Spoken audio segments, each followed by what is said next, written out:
My son had been traveling for work for 2 years at least. That's what my daughter-in-law told me. Sloane was always so attentive, almost too much. But one Saturday morning at the farmer's market, a delivery driver slipped a package into my hands and whispered, "Are you Nash's father?" When I nodded, he glanced around nervously. "I can't keep this anymore. Watch it alone." I drove home and opened it at my kitchen table. What I found inside made the room spin. Before I tell you what was inside that package, I need to know, where are you watching this from right now, and what time is it where you are? The Saturday morning farmer's market in Riverside, Oregon had been my weekly ritual for decades. At 63, I'd learned to find comfort in the familiar rhythm, selecting tomatoes from Martha's stand, trading weather talk with neighbors who'd known me since Rose and I bought the ranch 40 years ago. The October air carried that particular crispness that reminded me of easier times. My name is Henry Hayes, and for 3 years, 2 months, and 8 days, I'd been telling everyone that my son Nash was thriving overseas with his consulting career. Dubai, Singapore, Tokyo. His wife Sloane explained it with practiced ease whenever someone asked. The modern professional life, she'd say with a smile that never quite reached her eyes. I wanted to believe her. God knows I tried. I was examining late-season apples when I felt someone watching me. "Mr. Hayes." The voice belonged to a man in his 30s, wearing a delivery company uniform, his face pale. His hands trembled as he extended a package wrapped in brown paper. "You're Nash Hayes' father." "I am." I set down my basket. "Do I know you?" "No, sir. My name's Dean Shaw." He glanced around the crowded market like a deer scenting wolves. "I've been making deliveries for someone, and I saw your son, and I—" His voice dropped to barely above a whisper. "I can't keep this anymore. The truth matters, Mr. Hayes. Whatever they've told you, the truth matters." He pressed the package into my hands with sudden urgency, then backed away. "I'm sorry. I tried to do what was right, but I have a family. I can't—" He disappeared into the Saturday crowd before I could ask what he meant. I made it to my truck before my hands started shaking. The package sat on the passenger seat, innocuous brown paper concealing whatever had driven a stranger to seek me out with fear in his eyes. I drove the 10 miles home on autopilot, my mind racing. The ranch stood at the end of a long gravel drive, surrounded by 30 acres. Rose and I had built our life on. After she passed 2 years ago, the silence had become a weight I carried in every empty corner. Now I set the package on the kitchen table, the same oak surface where we'd shared countless family meals, and forced my fingers to steady. Inside, I found a USB drive, a folded letter, and a photograph that stopped my heart. The photograph showed Nash, unmistakably my son, despite the gaunt hollows in his cheeks and the haunted look in his eyes I'd never seen before. He stood in front of a concrete wall holding a newspaper. The date was visible, April 14th of this year, 6 months ago. But it wasn't just Nash's appearance that turned my blood cold. It was the setting, the institutional quality of the background, the way he seemed to be posing reluctantly as though compelled. This wasn't a business trip. This wasn't Dubai or Singapore. The letter in my hand began simply, "Mr. Hayes, my name is Dean Shaw. I work for Quick Ship Deliveries, and for the past year I've been making deliveries to a facility outside Portland on behalf of your daughter-in-law." I looked back at the photograph, then at the USB drive sitting on my kitchen table like a loaded gun. The photograph showed my son standing in front of a concrete wall, holding a newspaper dated 6 months ago. He wasn't in Dubai. He'd never left Oregon at all. For a long moment, I just stared at the photograph. Then my hands steadied, and I reached for the USB drive. Rose's old laptop sat on the corner of the kitchen table. She'd given it to me 3 years ago for my birthday, insisting I learn to use email so I could stay in touch with Nash overseas. The irony wasn't lost on me as I powered it on and inserted the drive. 6 video files appeared on screen, each labeled with dates spanning the past 14 months. I clicked the first one. My kitchen materialized the same room where I sat now, filmed from an angle near the ceiling. The timestamp showed last November, Tuesday afternoon. I watched Sloane enter through the back door, using her key move directly to the cabinet where I kept financial documents and photographed page after page with her phone. 4 minutes later, she was gone. I'd been at book club that day. The second video showed Rose's study. Sloane rifling through files my wife had meticulously organized, photographing tax returns and property deeds. The third caught her in the basement, searching storage boxes I hadn't opened since Rose passed. Each video revealed the same methodical pattern, Sloane moving through my home, like a professional systematically documenting anything related to the ranch or our assets. My initial shock hardened into something colder.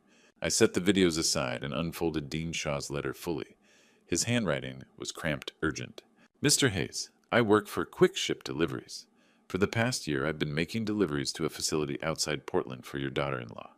Good money, no questions asked. 3 weeks ago, I saw your son through a window during a delivery run. He looked at me with this recognition not of me, but of the outside world itself, like a prisoner glimpsing daylight. Dean described how he'd started asking questions, following up with contacts, piecing together what was really happening. Nash wasn't traveling. He'd been institutionalized the entire time. I have a family. I've been warned about interference. But your son needs help I can't give. Someone has to know. The letter ended there unsigned beyond the typed name. I opened the final file on the USB drive. A medical report, clinical and precise. Patient Nash James Hayes. Facility, Cedarbrook Care Center, 2847 Riverside Drive, Portland. Diagnosis, severe traumatic brain injury. Cognitive impairment, requiring ongoing supervision. Legal guardian Sloane Calloway. Visiting restrictions, guardian approval required. The admission date stopped me cold 3 years, 2 months, 9 days ago. One day after Nash had supposedly left for his first assignment in Dubai. Sloane had taken legal guardianship while I'd been telling neighbors my son was building his career overseas. She'd locked him away in a facility less than an hour from my ranch, close enough that I could have driven there any Saturday after the farmer's market. And for 3 years she'd been systematically searching my home photographing documents, looking for something. But what? I sat in the darkening kitchen, Rose's laptop glowing before me, and understood the scope of the deception.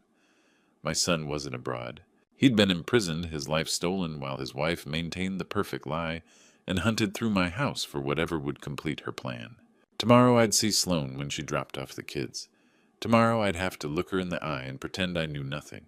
My hands no longer trembled. The fear had burned away, leaving only cold, clear purpose. The next morning my phone buzzed. Sloane, can you watch Ivy and Knox today? Something came up. I replied with steady fingers. Of course. Happy to have them. Within the hour my grandchildren tumbled through the door.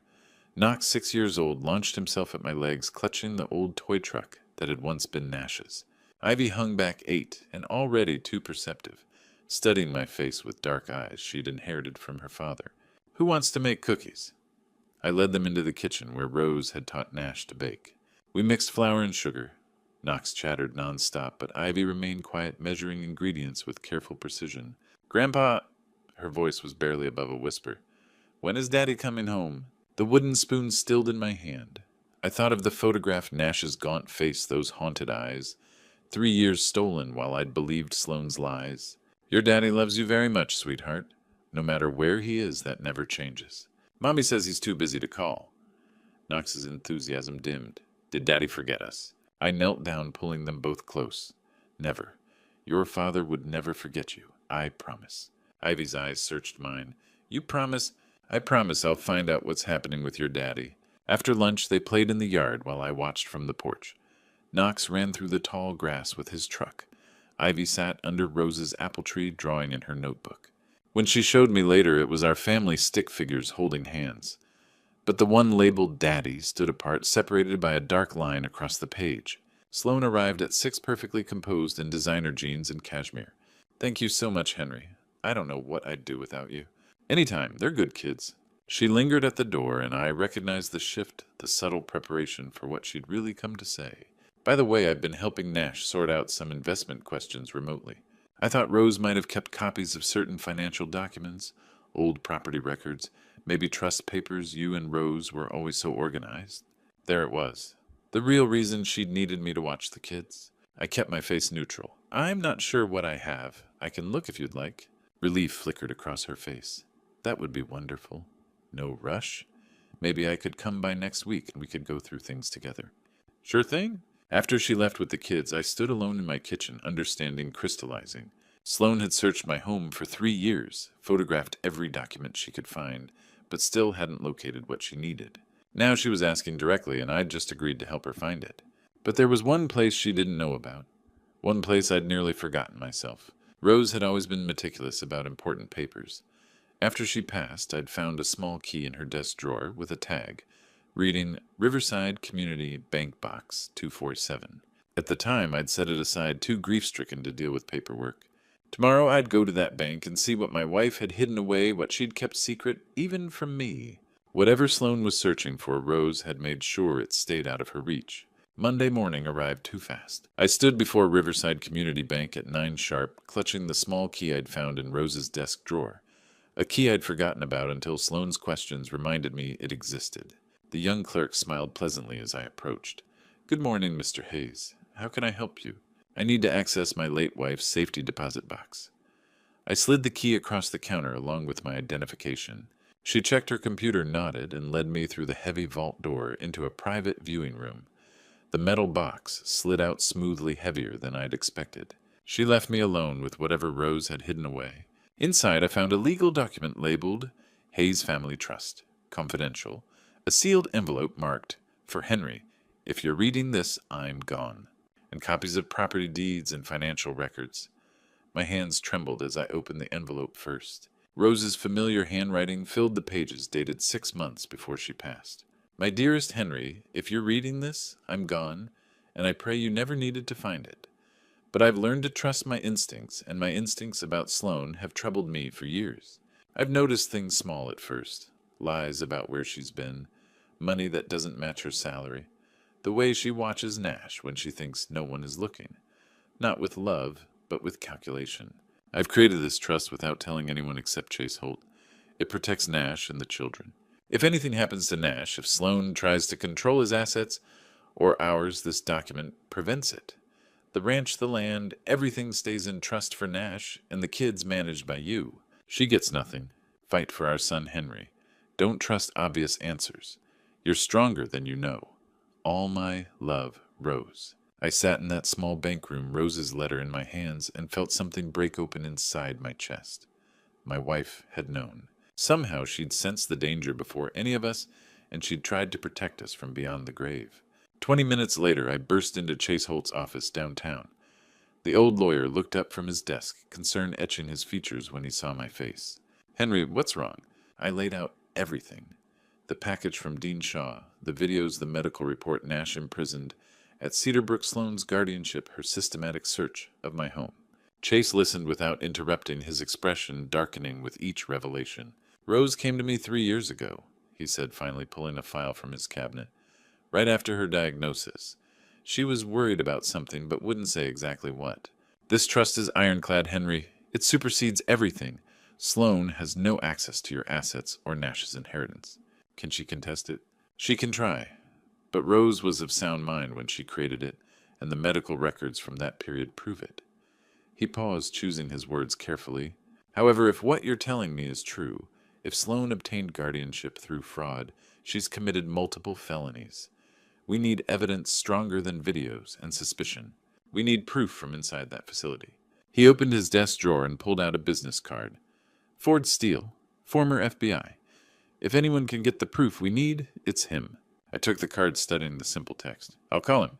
"Henry," Chase's voice was grave, "these people are dangerous." A journalist started asking questions about facilities like Cedarbrook 6 months ago. She published one article about guardianship exploitation. The article disappeared from the website within 48 hours. 2 weeks later, she died in a hit and run. The case was never solved. Chase handed me the business card, Ford Steele Private Investigations. "If anyone can get the proof we need, it's him. But Henry, these people are dangerous. Be very, very careful." That evening, Ford Steele appeared at my ranch after dark, moving like a man accustomed to danger. He'd swept my property for surveillance devices before knocking a precaution that made Chase's warnings feel suddenly terrifyingly real. "No bugs I could find," he said by way of greeting, "but assume you're being watched anyway." Inside, I laid out everything while Ford examined the videos, the medical report, Dean Shaw's letter. His face remained impassive until I mentioned Nash at Cedarbrook. "This is bigger than family fraud." Ford's voice was flat professional. I knew Quinn Drake, the journalist who investigated these facilities. She was careful, thorough. Published one article about guardianship exploitation before it vanished from the newspaper's website within 48 hours. 2 weeks later, hit and run on Interstate 5. Driver never found. He met my eyes. If they killed a reporter for asking questions, they won't hesitate with a rancher doing the same. The words settled like ice in my gut. Ford outlined what he called operational security. Cash only for anything related to the investigation. No phone discussions about the case. Innocent explanations for any unusual activity. Trust no one. I'll start with Cedarbrook pose as a family member looking to place a relative. Get inside, assess the situation. But this takes time, and if they're watching you, we need to be smart about every move. After he left, I sat in the darkness of my kitchen, understanding for the first time that I wasn't just fighting Sloane. I was fighting something much larger, much more ruthless. The next morning, my phone buzzed. Unknown number, stop asking questions about Nash Hayes. This is your only warning. I forwarded it to Ford without responding. That afternoon, Sloane showed up unannounced, perfectly composed in a tailored blazer. I was in the area. Found some forms just medical record authorization for Nash's care coordination. Could you sign here? I took the papers but didn't open them. I'll have Chase review these first. Her smile tightened. Your lawyer, Henry, it's just standard paperwork. I don't sign anything without legal review. That's just common sense. Something flickered across her face. Calculation, maybe anger before the mask returned. Of course. Take your time. After she left, I called Chase. He asked me to scan the form and send it over. 20 minutes later, he called back. Don't sign that. It would give her lawyers access to all your medical records, including psychiatric evaluations. They could cherry-pick anything to support an incompetency claim. She's building a case against me. I'm afraid it's worse than that. Wednesday morning at 9:15, a courier delivered an official document. Petition for competency evaluation. Sloane Calloway requests the court determine Henry Hayes is unable to manage his own affairs due to increasing forgetfulness, missed appointments, paranoid accusations against family members, and confusion about dates and events. Attached statements from Dr. Sagecross, noting I'd seemed distracted during recent appointments. Grief over Rose twisted into evidence of decline. The hearing was scheduled for 3 weeks from today. If she won, Sloane would control everything: my ranch, my finances, my freedom to fight for Nash. She'd make me exactly what she'd made my son, a prisoner of her guardianship, while she dismantled our lives. I called Chase immediately. She's trying to do to me what she did to Nash. His voice was grim when he answered. She's moving faster than I expected, Henry. This is aggressive. We need evidence, solid, irrefutable proof that Nash's guardianship was fraudulent, and we need it within 3 weeks. The hearing was scheduled for 3 weeks from today. Chase's voice crackled through the phone. She's escalating because she's worried. We need evidence, Henry, solid, irrefutable proof, and we need it fast. The days had blurred into a haze of preparation and dread. Then 10 days before the hearing, Ford called at dawn. Yeah, I found someone inside, he said without preamble. She's willing to talk. By 6 that morning, a woman in her early 30s stood in my kitchen, dark circles under her eyes and a USB drive clutched in her hand. Page North. She'd worked at Cedarbrook for 4 years as a registered nurse, until 2 weeks ago when her conscience finally won. I can't testify, she said immediately, her voice tight. I have a daughter. I saw what happened to that reporter who asked questions, but I made copies before I left. She slid the drive across the table like it burned her fingers. Behind her, Ford stood silent, watching the windows. Nash Hayes is listed as severe traumatic brain injury with diminished capacity, Page said. But his chart notes don't match that diagnosis. His cognitive assessments show normal function. His vitals are stable. He communicates clearly with staff when we're allowed to interact with him, which isn't often. My hands shook as I picked up the drive. Why the restrictions? Dr. Flynn West signs off on everything Sloane requests. Minimal contact, no outside calls, limited recreation time. The billing goes through at $18,500 a month, but the actual care level, she shook her head, maybe $5,000. The rest disappears into administrative fees and services Nash never receives. She pulled out printed emails. I recognized Sloane's name in the header, Dr. West's, in the reply. We need to maintain necessary restrictions given the guardianship circumstances.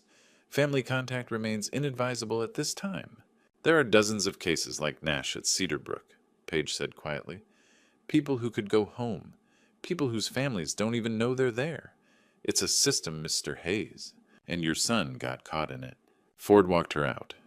When he returned, he handed me a second set of documents, photos he'd taken during a midnight reconnaissance of Cedarbrook's exterior floor plans shift schedules. Sloane's hosting a video call tonight, he said. 6 o'clock. You, Nash, and the grandkids. She thinks it'll make her look good for the competency, hearing the devoted daughter-in-law keeping the family connected. But we're going to watch your son very carefully. That evening, Sloane's living room felt like a stage. Ivy and Knox sat beside me on the couch, scrubbed and nervous. The laptop screen flickered, and then Nash appeared. He looked thinner than in Dean's photograph, tired, but his eyes were clear. "Hi, Dad," he said, his voice rough but steady. Ivy and Knox erupted in excited chatter. Nash smiled at them, asked about school, about the ranch. Every response was lucid, appropriate, present. Then his gaze locked on mine, and I saw it, the deliberate blink, the slight tap of his fingers against his chest, the micro-expression that said, "I'm here. I'm aware. I need you to see me." Sloane hovered at the edge of frame monitoring. Nash kept talking to the kids, kept his voice light, but his eyes never left mine. When the call ended, I sat in the silence of Sloane's house and understood my son wasn't sick. He was trapped. Sunday night, Chase called with the news. Dean Shaw dead. Single vehicle accident on Highway 26 3 days after delivering a mysterious package. The police called it driver fatigue. I knew better. The hearing was now 9 days away. We had our evidence. But I also knew the cost of speaking the truth and how far someone would go to bury it. The morning of the hearing arrived cold and gray. I drove to Portland alone, leaving the ranch before sunrise, the weight of Rose's trust document and Dean Shaw's sacrifice pressing against my chest. Multnomah County Courthouse rose from the downtown blocks like a monument to judgment. Inside, the wood-paneled courtroom felt designed to intimidate: high ceilings, fluorescent lights that washed everything pale, the judge's bench elevated like an altar. Sloane sat across the aisle with 3 lawyers flanking her. Blair Storm, her lead counsel, looked expensive and sharp in a charcoal suit. Sloane herself wore navy blue and an expression of concerned worry, the devoted daughter-in-law forced to make difficult decisions. I wanted to be sick. At 9 o'clock exactly, we rose for Judge Grace Mills. She was in her early 60s, gray hair, pulled back eyes that missed nothing. Her reputation preceded her fair but intolerant of games. Blair Storm opened with practiced sympathy. "Your Honor, we're here because of serious concerns regarding Henry Hayes' declining mental competency. Over recent months, Mr. Hayes has exhibited forgetfulness, missed medical appointments, and made paranoid accusations against his daughter-in-law. He claims his son, who receives necessary care for traumatic brain injury, is being held captive. He alleges his loving daughter-in-law has broken into his home. These are not the actions of someone capable of managing a 30-acre ranch and substantial assets." She presented doctor's notes, incident reports. I listened as every truth I discovered got twisted into evidence of delusion. Each word felt like a knife. Chase stood. "Your Honor, Mr. Hayes isn't incompetent. He's uncovered a criminal conspiracy, and Ms. Calloway is attempting to silence him the same way she silenced his son." "Objection!" Blair's voice cracked like a whip. Judge Mills raised one hand. "I'll allow it. Continue, Mr. Holt." Chase set up his laptop with deliberate calm. "Your Honor, these are security recordings from Mr. Hayes' residence." The first video filled the screen. Date stamp last November. Sloane appeared using her own key entering while I was away at a cattle auction. She moved with purpose straight to the file cabinet in Rose's old office, photographing documents, searching with methodical efficiency.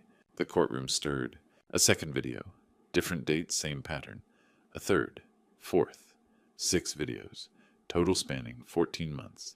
Every time I left the property, Sloane had entered, documenting, searching. Sloane's face drained of color. Blair scrambled. "Your Honor, Ms. Calloway has a key. She was simply concerned about her father-in-law's welfare. Welfare checks don't include photographing financial documents and rifling through private papers." Chase cut in. This was a calculated intrusion to locate something specific. He turned to the judge. "Your Honor, the truth is, Nash Hayes isn't incapacitated. His guardianship was obtained through fraud. We have medical evidence from facility staff that he's fully lucid and has been trying to contact his family for months. We request Nash Hayes be brought before this court for independent psychiatric evaluation." Blair exploded. "Objection. This is inappropriate outside the scope. Nash Hayes is severely impaired. Transporting him would cause psychological trauma." Judge Mills' gavel came down once. Ms. Storm, if Mr. Hayes is as impaired as you claim, an evaluation will confirm it. If he's not, we have serious questions about this guardianship. She looked at the bailiff. I'm ordering Nash Hayes brought to this courthouse immediately for evaluation by a court-appointed psychiatrist.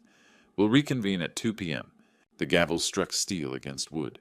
Sloane's composure cracked for just a moment as she leaned toward her lawyers, whispering urgently. In 2 hours, my son would walk through that courtroom door, and the truth would finally step into the light. At exactly 2 o'clock, the courtroom doors opened. They wheeled Nash in a wheelchair he didn't need part of Sloane's final performance. He looked thin, exhausted, but his eyes found mine immediately blazing with recognition and fierce hope. I hadn't seen my son in 3 years, 2 months, and 8 days. The man in that chair wasn't the ghost Sloane had described. He was trapped, but he was present. Judge Mills nodded to the bailiff. Bring in Dr. Stone. Dr. Wade Stone, the court-appointed psychiatrist, took the stand with the calm authority of someone who dealt in facts, not manipulation. Your Honor, I've completed my evaluation of Nash Hayes. My findings. Mr. Hayes is fully lucid. He understands his circumstances, communicates clearly, and shows no signs of the impairment described in facility records. He does not require a guardian and should be allowed to speak for himself. In my professional opinion, his continued institutionalization has no medical basis. The courtroom erupted. Judge Mills' gavel cracked down. Blair Storm tried to object, but the judge cut her off. Dr. Stone's credentials are impeccable.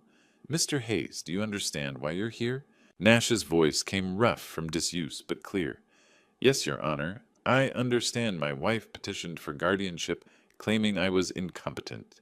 I understand she's now trying to do the same thing to my father, and I understand it's time to tell the truth. Then please do.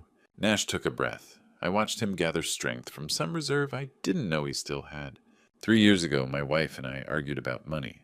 I have a trust fund my mother established with specific restrictions on access. Sloane wanted me to break those restrictions, withdraw the principal immediately for investments. I refused. She became aggressive, angry. We were standing near the top of the stairs in our house. She pushed me. I fell. His voice stayed steady, factual. I woke up in the hospital with a head injury, confused. By the time I was clear-headed enough to understand what happened, she'd secured guardianship. Told doctors I was having delusions, that I was violent. I tried to tell facility staff, but Dr. Flynn West dismissed it as post-trauma fabrication. I tried to get messages out, but every communication was monitored, controlled. I've been imprisoned for 3 years, Your Honor, locked away while my wife drained my accounts and searched my father's house for documents that would let her control everything. Blair Storm lunged to her feet. This is textbook false memory from brain trauma. Chase stood calmly. Your Honor, there's one more piece of evidence. He nodded to Ford. The recording played a conversation from the courthouse hallway 90 minutes earlier during recess. Sloane's voice confronting Henry in a moment she thought was private. You should have signed what I needed, Henry. You should have stayed confused and compliant. Nash was never good enough, never ambitious enough. When he fell down those stairs, I saw an opportunity to protect my children's inheritance from his incompetence control everything. You forced me into steps I didn't want to take. Oregon's one-party consent law made Ford's recording legal. He'd been part of the conversation, standing beside Henry the entire time. The courtroom went silent. Judge Mills's face was granite. I've heard enough. Nash Hayes's guardianship is terminated effective immediately. Ms. Calloway's petition regarding Henry Hayes is dismissed with prejudice. Mr. Hayes will be discharged from Cedarbrook today. I'm ordering immediate investigation into Ms. Calloway for guardianship fraud, financial exploitation, and possible attempted homicide. This court is adjourned. The gavel struck like thunder. As the sound echoed, Sloane's face went bloodless. That evening she was arrested at her home, the beginning of justice, but not yet the end. 6 months after the trial, Nash and the kids had moved back to the ranch. The house that felt hollow after Rose died now brimmed with life children's laughter. My son's voice reading bedtime stories, the sound of healing. What followed the trial came swift and thorough. Sloane was convicted on multiple counts: guardianship fraud, financial exploitation, conspiracy. 15 years in prison, no early parole. The Cedar Brook investigation expanded like wildfire. Dr. Flynn West and 3 staff arrested for conspiracy. 12 other patients identified in similar circumstances, people hidden away by families seeking control of assets, stolen lives locked behind coded doors. All freed guardianships reviewed. The facility shuttered permanently. Paige North received immunity in exchange for testimony, now working for a guardianship reform advocacy group. Dean Shaw's family learned the truth about his heroic actions. I visited them, personally made sure they knew their husband and father had saved Nash's life. Without Dean's courage that Saturday morning at the market, my son would still be imprisoned. We owe him everything. Quinn Drake's death investigation was reopened, though no charges filed yet. Nash came home 3 days after the hearing, Ivy and Knox a week later after family therapy. The transition was hardest on the kids. Their mother in prison, their father, someone they barely remembered. Their grandfather, who'd seemed old, suddenly revealed as a fierce warrior. But gradually healing came. Nash took over ranch work, mending fences, tending cattle tasks his body remembered, even when his mind wrestled with 3 lost years. Therapy for all of them, rebuilding relationships through small moments. Pancake breakfast, homework, help bedtime stories. Nash was relearning how to tell. Ivy struggled, more angry at her mother, grieving the future she'd imagined. Knox proved more resilient, younger, and adaptable. Family dinners every night, passing dishes, sharing days, slowly stitching back what Sloane had torn apart. One autumn evening, 6 months gone, I sat on the porch, watching sunset spill across my fields. Nash sat beside me, Knox, in his lap, Ivy leaning against my chair. Fireflies began their dance. "I never thanked you properly," Nash said quietly, "for not giving up, for believing when you couldn't even talk to me." I squeezed my son's shoulder. "You're my boy. Giving up was never an option." Inside Rose's photo stood on the mantel beside her framed letter. Words I'd memorized. "Fight for our son. You're stronger than you think." I had. Not through violence or wealth or power, but by refusing to accept comfortable lies, by trusting instinct, by taking one step at a time when everything seemed impossible. Truth had won. Justice had come. Not loud, not celebrated in newspapers, but here in my son's laughter, my grandchildren's healing, the ranch reclaimed from those who'd tried to steal it. "Grandpa, tell us a story," Ivy asked. I smiled. "Once upon a time, there was a man who thought he understood everything about his family. I told them a carefully edited version about the heroic father held prisoner, the brave grandfather who fought for truth and justice that prevailed. Someday they'd know all the details. Tonight they needed hope. The stars emerged, fireflies glowed, family together. This was victory. This was everything. Looking back on this true story, I see a man who almost lost everything because I chose comfort over truth. Don't be like me. Don't ignore the warning signs when someone you trust starts controlling the narrative. Don't wait 3 years to ask the hard questions. God gave us instincts for a reason, that unease. I felt watching Sloane's smile never reach her eyes, the wrongness of Nash's sudden travels. I ignored those gifts God planted in my spirit because confronting them seemed too hard.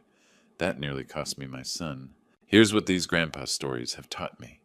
Evil thrives when good people choose convenience over courage. When that package arrived at the farmer's market, God was offering me a chance to fight. I could have dismissed it, called it a mistake, gone back to my comfortable lie. Instead, I chose the harder path and found my family on the other side. This true story isn't unique. Right now, somewhere in America, another family is being torn apart by guardianship. Fraud, financial exploitation, someone using the legal system as a weapon. These grandpa stories need to be told, heard, and shared because they carry lessons that might save someone's life. Your courage to speak up could be the difference. God put you in your family for a purpose. Don't let fear silence you when something feels wrong. That's the heart of all grandpa stories worth telling. We fight for those we love. If this true story moved you, please leave a comment below sharing your thoughts. Subscribe to the channel and hit the bell icon so you never miss another powerful narrative. Share this video with someone who needs to hear it today. Your voice matters. Your story matters. Together, we fight for truth.